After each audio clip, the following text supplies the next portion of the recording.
Hey, welcome to this Windows channel, and this is Wednesday, September 14, 2016, and today we of course are going to talk about the tech news update. And today we have the UK that has a new cybersecurity center, and they want to build a giant firewall around the UK. Now, you know what?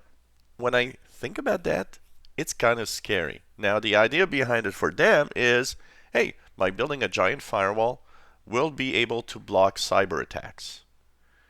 Thing is, China has a super giant firewall around China, and they still get hacked in cyber attacks.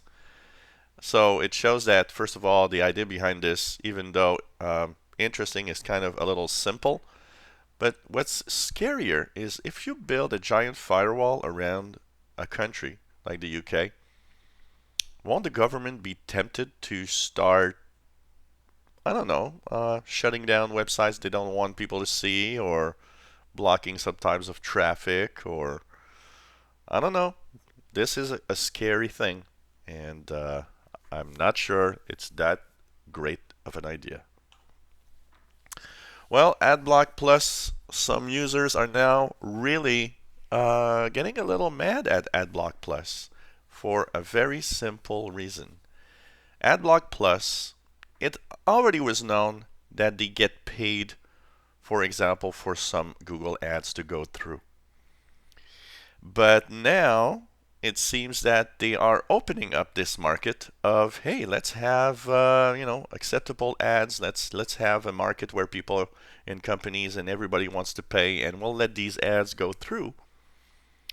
Which is kind of a problem because people that use AdBlock Plus typically don't want ads, but now you'll have ads even though you have AdBlock Plus because AdBlock Plus wants to sell the possibility of ads going through. So some users are kind of mad, and there's are a lot of users that say, well, you know what? Maybe we should move away from AdBlock Plus and use something else because we're not using it to get ads. We're using it to block ads. So interesting little debate here, and I don't know. We'll see what's going to happen with that, but it sure kind of breaches a little bit what AdBlock Plus is about. Well, yesterday, iOS 10 launched. There was a little glitch at the start, but it went okay. And finally, they've released it. And of course, I installed it on my iPhone 5 and find that there are quite a few features that are kind of stolen from Android. But, anyways, it seemed to work well and everything. But a number was released yesterday was interesting. They were saying that of all the people that have iPads, iPhones, iPod Touches, um, iOS 9, the previous version, had reached 88% of all devices before the release of 10 yesterday, which is a pretty amazing number when you think about it. So they are saying that the adoption rate is really good, and that shows how Apple is fantastic at really updating all their devices. I wish Android would be like that because really, really cool. But it's a different market, we got to think that Android has so many different devices. You're running Android. It's kind of a little bit like the Windows of operating system. And iOS is more like the Mac OS 10 of the operating systems running on only Apple devices. So it's easier to upgrade. So interesting numbers, and of course, if you didn't know, well, you can now fetch the iOS 10 upgrade and install it on your device. Talking about upgrades, Marshmallow, which is version 6 of Android, and we now have version 7 that's already available. In 11 months, to give you a big difference, an idea of the difference of how Android is difficult to get into the devices. In 11 months, 18.9% of devices have Marshmallow on them.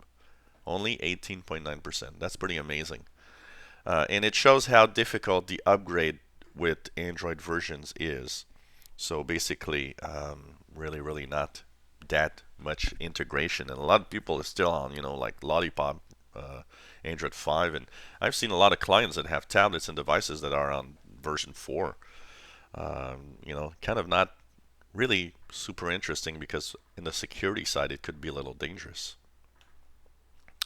Yesterday was Patch Tuesday. Lots of security fixes. So if you haven't checked your Windows machine with Vista 7, 8, 8.1, and 10, make sure that you update your device. Lots of security fixes, including one for Flash again. If you're on Windows 10, it was mixed in with some bug fixes yesterday. A lot of bug fixes, including bug fixes for Microsoft Edge. So if you are or were having issues with Microsoft Edge, maybe check it out, see if it improved the reliability, because one of the things is about that. And overall, it fixes a lot of little things here and there inside Windows 10 anniversary update. Well, I think, that's the report that we get right now, is that we could say maybe bye-bye to the Microsoft Band. Microsoft Band is that cool little device that it's a wearable device. And, a lot of it was thought of for, health stuff. And they had the Band 1, the Band 2, but we know that there won't be any bands this year. And according to Mary Jo Foley on All About Microsoft, maybe no bands ever. So it would mean that Microsoft Band is not going to be released anymore, which would be sad. It was kind of a cool little device, and I think they should have continued and work on this.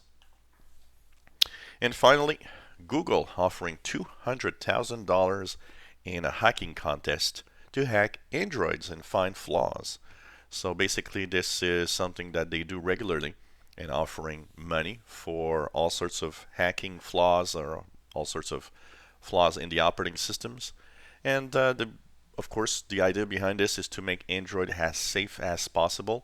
So by paying these people to hack into Android, they can fix the flaws that let people in and make our Android devices more secure. So hey, if you are a hacker, why not try it out?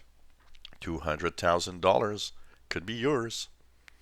And this was the Tech News Update. We are Wednesday, September 14th, 2016. If you have any comments, questions, suggestions, let us know. You like our videos, please subscribe. You'll know when new videos are online. Give us thumbs up. And thank you so much for following us.